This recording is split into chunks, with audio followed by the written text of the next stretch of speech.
Assalamualaikum warahmatullahi wabarakatuh. Nama saya Nova Melisya sebagai staf subpendidikan dari Departemen Kajian Keilmuan. Di sini, di reka kali ini, saya akan menjelaskan mata kuliah dari pengantar akuntansi. Mungkin sebelum ke pembahasannya, di sini saya akan menjelaskan dulu terlebih dahulu mengenai apa itu jurnal koreksi. Nah, jadi jurnal koreksi ini adalah jurnal yang digunakan oleh perusahaan ketika perusahaan tersebut melakukan kesalahan dalam pencatatan. Nah, mungkin yang pertama langsung saja pada kasusnya yaitu Joshua Company menemukan beberapa kesalahan yang dibuat pada bulan Januari 2014.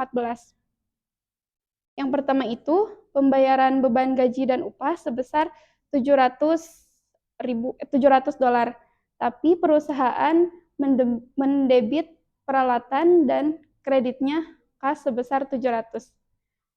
Lalu yang kedua, penerimaan pembayaran piutang dari pelanggan sebesar $800, tapi perusahaan malah mendebitnya kas sebesar 300 dan dikredit pendapatan jasa sebesar $300. Selanjutnya, pada kesalahan yang ketiga, itu pembelian peralatan secara kredit sebesar 760, tetapi perusahaan mendebitnya sebesar $670.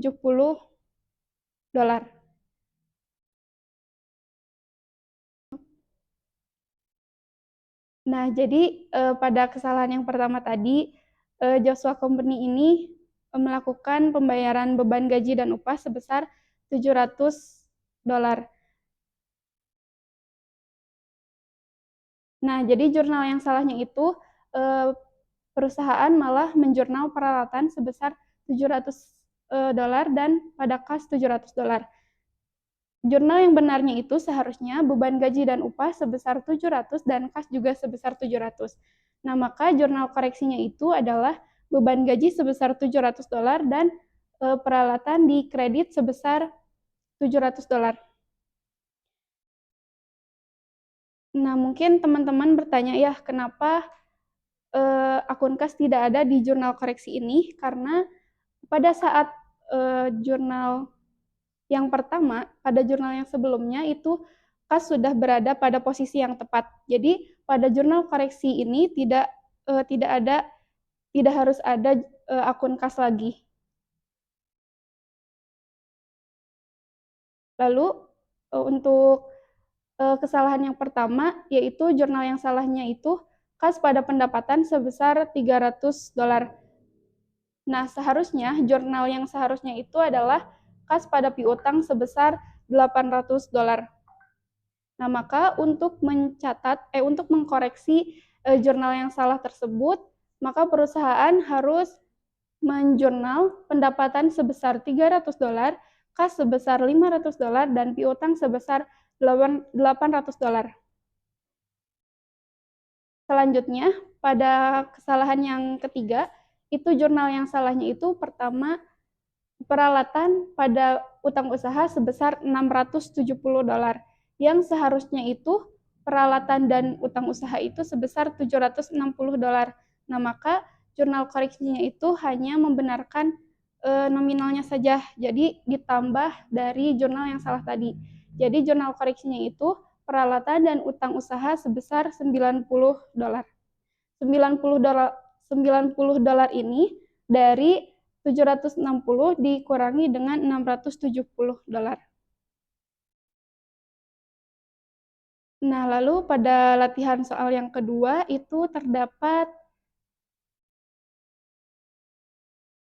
sistem cara mencatat transaksi dari sistem persediaan perpetual. Yang pertama, pada tanggal 3 November, barang dagangan dibeli dari Afrika Company sebesar $19.000. Nah, kalau misalkan ada termin seperti ini, berarti transaksi tersebut dilakukan secara kredit. Lalu yang kedua, pada 4 November dibayar biaya pengiriman sebesar $750 untuk pembelian barang dagangan dari Afrika Company. Nah, jadi karena metodenya POB shipping point, jadi pembeli harus membayar biaya pengiriman atas pembelian tersebut kepada Aprika Company. Lalu pada tanggal 11 November membeli peralatan secara kredit sebesar $24.000. Lalu pada tanggal 12 November mengembalikan barang dagangan yang rusak ke Aprika Company dan diberikan kredit sebesar $2.000 untuk pengembalian barang dagangan.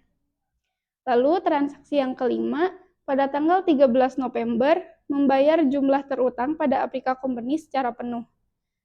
Nah, instruksi di sini itu untuk membuat jurnal dari transaksi yang sudah terjadi pada Miska Company. Nah, untuk transaksi yang pertama, itu terdapat persediaan pada utang usaha sebesar $19.000. Dengan adanya transaksi pembelian barang dagangan, maka persediaan Miska Company bertambah sebesar $19.000 dan utang usaha bertambah karena pembelian dilakukan dengan cara kredit. Selanjutnya, pada tanggal 4 November, dibayar biaya pengiriman sebesar $750 untuk pembelian barang dagangan dari Aprika Company. Nah, berdasarkan metode perpetual, maka biaya pengiriman yang dilakukan Miska Company akan dimasukkan ke dalam persediaan, karena perusahaan akan mengakui biaya tersebut sebagai beban pokok penjualan. Maka jurnal yang tepat adalah persediaan pada kas sebesar $750. Selanjutnya, pada tanggal 11 November membeli peralatan secara kredit sebesar $24.000. Nah, maka untuk mencatat transaksi ini adalah peralatan pada utang usaha sebesar $24.000. Nah, kenapa utang usaha? Karena perusahaan melakukan pembelian tersebut secara kredit. Selanjutnya, pada tanggal 12 November, mengembalikan barang dagangan yang rusak ke Aprika Company dan diberikan kredit sebesar $2.000 untuk pengembalian barang dagangan. Nah, karena Miska Company ini meretur kembali persediaan yang telah dibeli dari Aprika Company, maka persediaan dari Miska Company akan berkurang sebesar $2.000 dan utang usahanya juga berkurang $2.000. Selanjutnya, pada tanggal 13 November, membayar jumlah terutang pada Aprika Company secara penuh. Nah, pada saat pembayaran dilakukan masih dalam periode diskon, yaitu 2% karena terdapat termin pada transaksi yang pertama. Nah, maka diskon yang didapatnya itu adalah sebesar $340. Itu didapat dari $17.000 dikali dengan 2%. Dan Miska Company membayar sebesar $16.660. Maka utang usahanya juga berkurang sebesar $700.000. Dalam periode perpetual, diskon akan dicatat sebagai persediaan karena akan mengurangi beban pokok penjualan.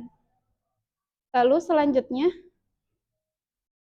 nah ini merupakan rekapan dari penjurnalan yang tadi telah kita bahas. Nah, selanjutnya ini adalah kasus dari Dota Company, di mana Dota Company ini menggunakan sistem persediaan periodik. Nah, pada transaksi yang pertama, pada tanggal 7 Desember, dibeli barang dagangan dari Astro Company seharga $23.000 dengan termin 2/10 N/30 dengan metode POB shipping point. Lalu yang kedua, pada tanggal 8 Desember, dibayar biaya pengiriman sebesar $500 atas pembelian barang dagangan dari Astro Company. Lalu pada tanggal 9 Desember, diberi peralatan secara kredit dari Green Company sebesar $14.000. Lalu pada tanggal 12 Desember mengembalikan barang dagangan dengan harga $5.000 kepada Astro Company. Lalu pada tanggal 17 Desember dibayar jumlah terutang kepada Astro Company secara penuh. Nah, jadi instruksi di sini itu kita harus membuat jurnal untuk mencatat transaksi yang telah terjadi pada duta company.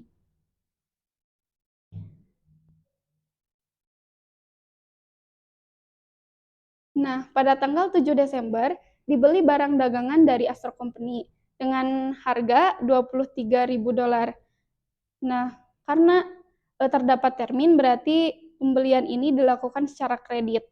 Nah, berbeda dengan sistem perpetual, kalau di sistem periodik, itu kalau terjadi pembelian, akan terdapat akun pembelian. Sedangkan kalau di sistem perpetual, itu masuk ke akun persediaan. Nah, jadi jurnal yang tepat untuk transaksi ini adalah pembelian terhadap utang usaha sebesar $23.000. Selanjutnya,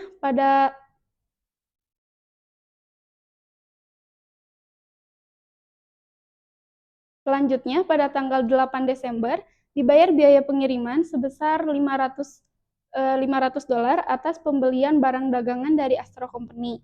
Nah, karena metode tadi itu POB shipping point, jadi pembeli yang harus membayar biaya pengiriman atas pembelian yang dilakukannya. Jadi jurnal untuk transaksi ini adalah beban akut pembelian pada akun kas.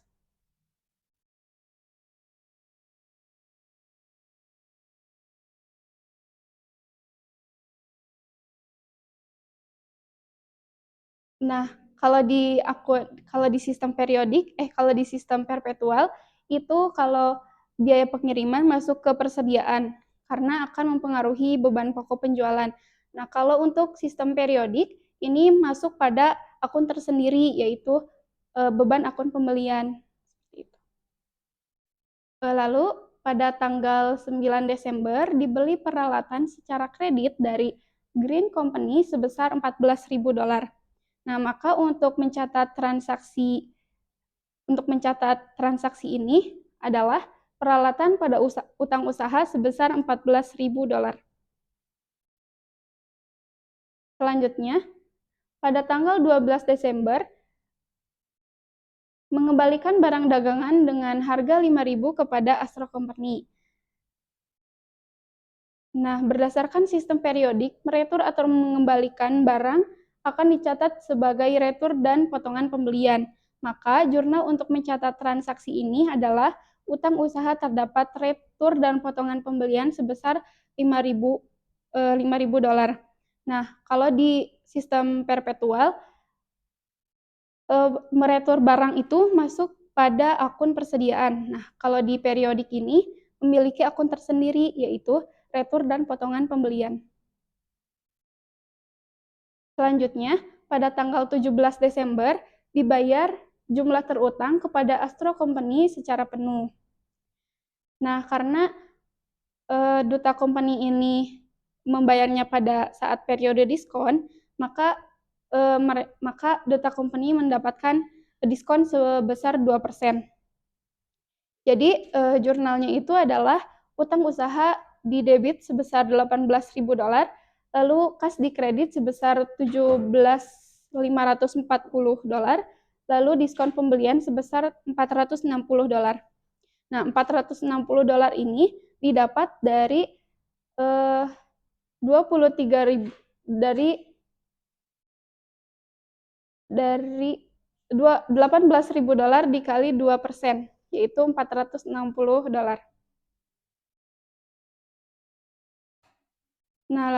Nah, sekarang masuk ke cara menghitung persediaan akhir dan beban pokok penjualan. Ada dengan menggunakan metode PIPO dan biaya rata-rata. Nah, jadi pertama itu perusahaan memiliki persediaan awal sebanyak 40 unit dengan biaya atau harga jual per unitnya itu $40. Nah, maka total biayanya itu adalah 40 unit dikali dengan $40. Jadi totalnya itu adalah $1.600. Yang ke bawahnya juga sama, seperti itu. Jadi dikalikan antara unit dengan biayanya, maka akan menghasilkan total biayanya. Lalu, yang pertama itu kita menghitung persediaan akhir dan beban pokok penjualan menggunakan metode PIPO, yang dimana dapat kita ketahui bahwa metode PIPO itu kita mengambil dulu persediaan yang lebih awal. Kalau misalkan ada yang membeli, kalau misalkan kita melakukan transaksi penjualan, nah kita mengambil persediaan dari yang awal terlebih dahulu. Nah, jadi ini persediaan akhir dari perusahaan. Pada tanggal 4 Juni terdapat sisa 20 unit dengan biaya per unitnya itu $43 dan totalnya itu adalah $860. Lalu pada tanggal 18 Juni persediaan akhirnya itu adalah 45 unit dengan harga per unitnya itu $46. Maka totalnya itu adalah $2.070. Lalu pada tanggal 28 Juni terdapat 30 unit dengan biaya per unitnya itu adalah $50. Maka total biayanya itu adalah $1.500. Jadi total untuk persediaan akhirnya itu adalah $95 dengan harga dengan total biaya adalah $4.430. Nah, tadi kan terdapat pada tanggal 4 Juni itu terdapat persediaan akhir sebanyak 20 unit. Nah, 20 unit ini terdapat dari yang pertama itu pada tanggal 10 Juni terdapat penjualan sebanyak 110 unit. Nah, jadi perusahaan mengambil dulu yang pada tanggal 1 Juni sebanyak 40 unit. Nah, sisanya itu mengambil dari pembelian pada waktu tanggal 4 Juni sebanyak 70.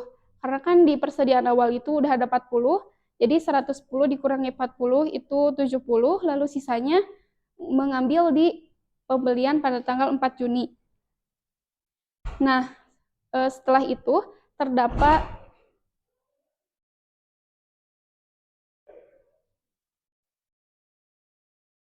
lalu pada tanggal 11 Juni terdapat retur penjualan. Nah, retur penjualan ini akan menambah persediaan dari perusahaan.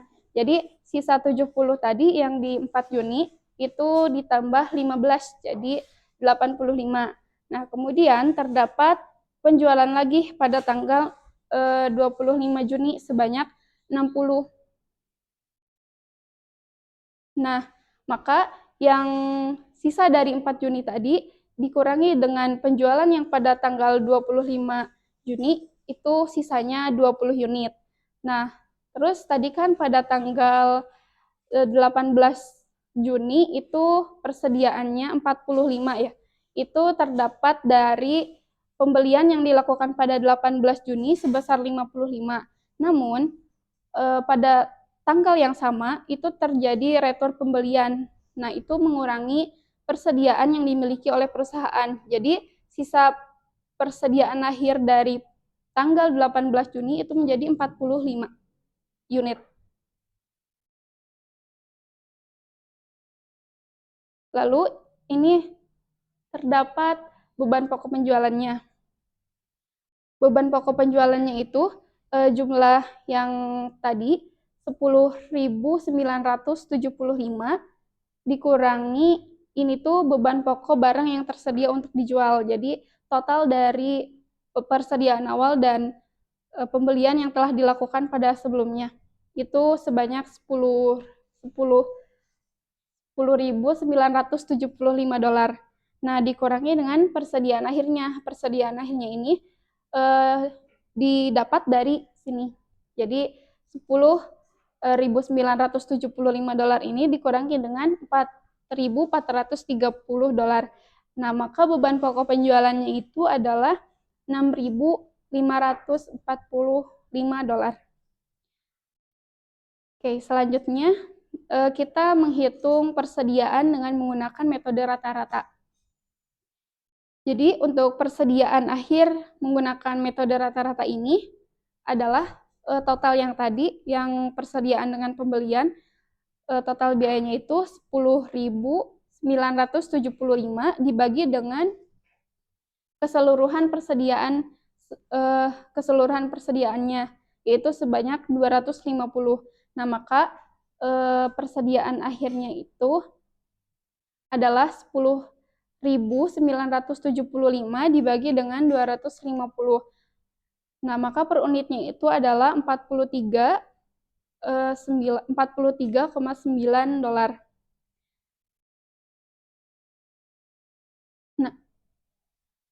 Nah, persediaan akhirnya itu adalah sebanyak 95 dolar.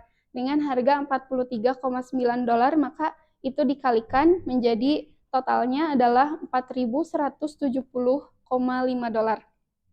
Lalu, beban pokok penjualannya, di sini terdapat beban pokok barang yang tersedia untuk dijual sama seperti metode PIPO yang tadi, lalu dikurangi dengan persediaan akhir yang didapat dari menjumlahkan antara unit dengan biaya per unitnya. Maka menghasilkan beban pokok penjualannya sebesar 6.804,5 dolar. Nah, selanjutnya kita menghitung persediaan dengan menggunakan sistem perpetual. Nah, sama seperti yang tadi, terdapat metode FIFO dan biaya rata-rata. Nah, boleh. Yang pertama, itu kita menggunakan sistem perpetual. Jadi, kalau di sistem perpetual itu terdapat kolom pembelian, beban pokok penjualan, dan juga saldo. Nah, pada tanggal 1 Juli itu tadi terdapat persediaan awal sebanyak pembelian sebanyak 5 unit dengan harga per unitnya itu adalah 120. Nah, maka totalnya itu adalah 600 dolar. Pada tanggal 6 Juli, perusahaan membeli persediaan sebanyak 6 unit dengan harga per unitnya itu adalah 136 dolar. Nah, maka totalnya itu adalah 816 dolar. Nah, jadi karena ini menggunakan sistem FIFO, metode FIFO, jadi yang ini turun dulu ke bawah, jadi tidak digabung gitu. Lalu kita simpan yang pembelian pada tanggal 11 Juli di bawahnya.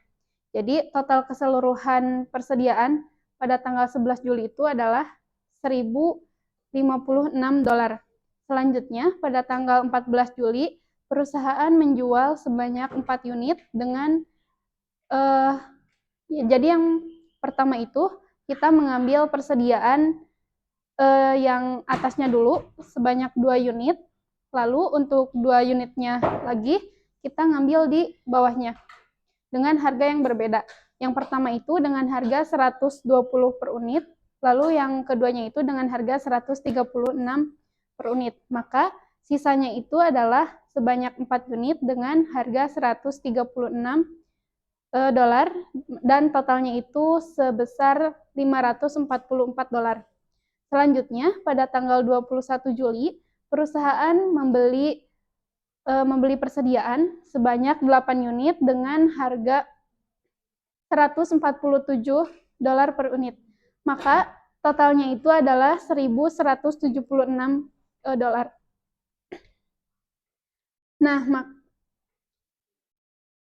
Nah, jadi kita menyimpan lagi pembelian di sebelah saldo.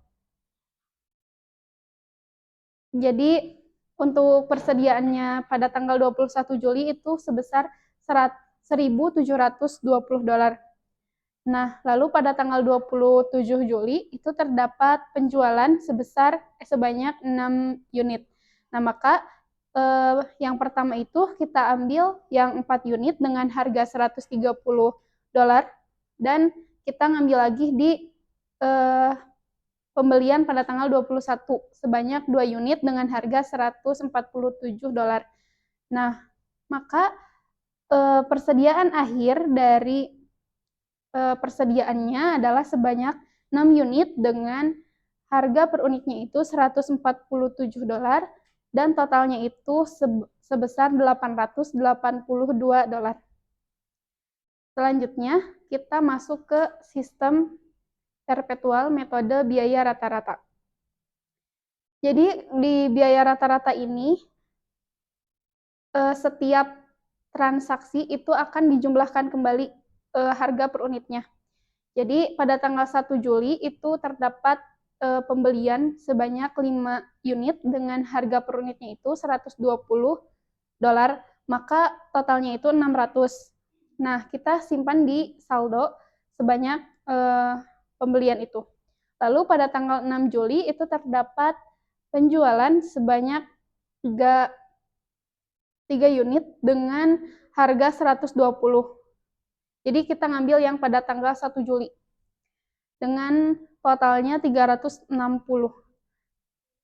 Nah, selanjutnya berarti sisa pada tanggal 6 Juli itu sebanyak 2 unit dengan harga $120 per unit dan totalnya itu $240. Lalu pada tanggal 11 Juli itu perusahaan melakukan pembelian sebanyak 6 unit dengan harga per unitnya itu $136. Nah, maka totalnya itu adalah $816. Nah, karena ini menggunakan metode biaya rata-rata, jadi untuk keseluruhannya itu kita tambahkan dulu $240 ditambah dengan 816, lalu kita bagi dengan jumlahnya. Jadi pembelian di tanggal 11 Juli dengan saldo yang tersisa sebanyak 2 unit kita tambahkan jadi 8 unit dengan totalnya itu $1.056.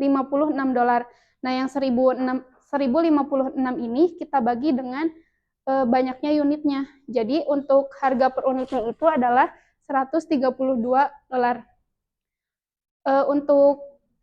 Untuk tanggal 14 dan 21 Juli itu juga sama. Lalu pada tanggal 27 Juli itu terdapat penjualan sebanyak 6 unit. Nah, maka kita mengambil dari yang ini dengan harga 142. Jadi 6 unit dengan harga per unitnya itu adalah 142, maka totalnya itu 852. Ini penjualan pada tanggal 27 Juli. Jadi untuk persediaan akhir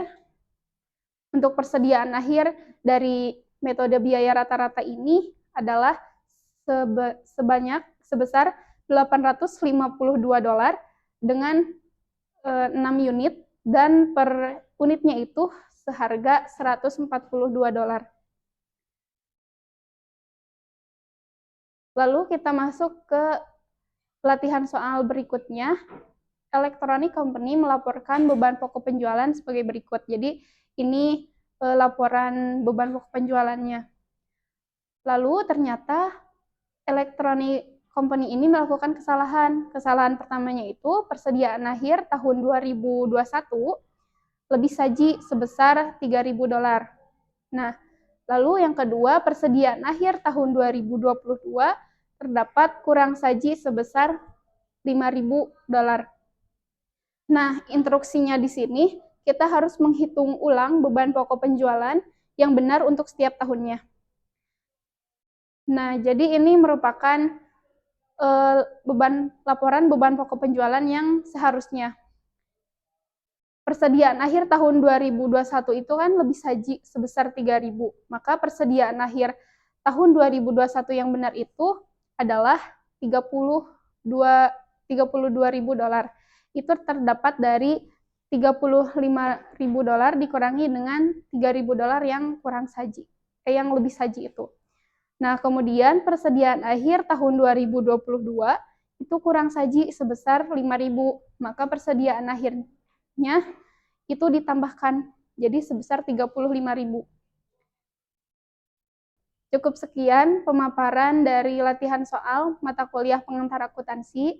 Terima kasih atas perhatiannya. Mohon maaf apabila terdapat penyampaian yang kurang tepat. Terima kasih. Wassalamualaikum warahmatullahi wabarakatuh.